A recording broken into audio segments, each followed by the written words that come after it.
SOLO has helped me in my teaching because it makes it far more obvious to the students how they can improve. I can give you several examples of this. At level 1 and level 2 we do the standard of reading unfamiliar text. This is close reading, and one of the things we tell the children is to look at what, how and why. But when I put this in a grid on the board, I can relate it directly to SOLO, because what I point out to them is multi-structural, and it's just describe, and how is then getting on to explaining and analysing, and then why is the bigger picture, where they have to look at the purpose and evaluate the effectiveness of the techniques that have been used. The other thing I like to do is use the symbols, especially in analysing texts on a larger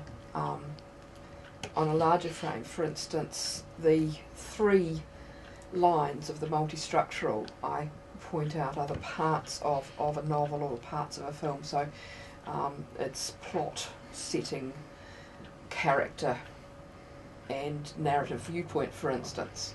And this is how they're going to analyse it. But if they just talk about each of those separately, they just have the 3 separate parts.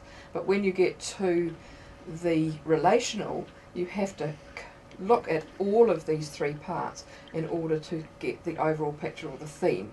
So you've got plot, character, setting can actually help us understand the theme.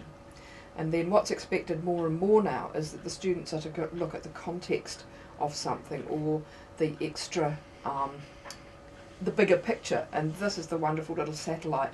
So once you've gone to the text, you've looked at the parts of the text, you look at how the parts of the text relate, and then we get this and say, well, how can we step outside that and look at it in relation to myself, in relation to the world, in relation to other texts. And we've got to float along in the little satellite and look back at it and see how they relate. At Year 9 level, I use it like that, and use the symbols and so on, but I use a lot more of the maps there for define and compare and contrast.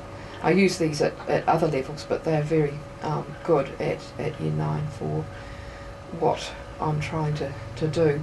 Also, I find that students respond to looking at the unistructural and multistructural at that level. If I get them to read out answers, I'll have students say, but that's just one idea, that's only unistructural.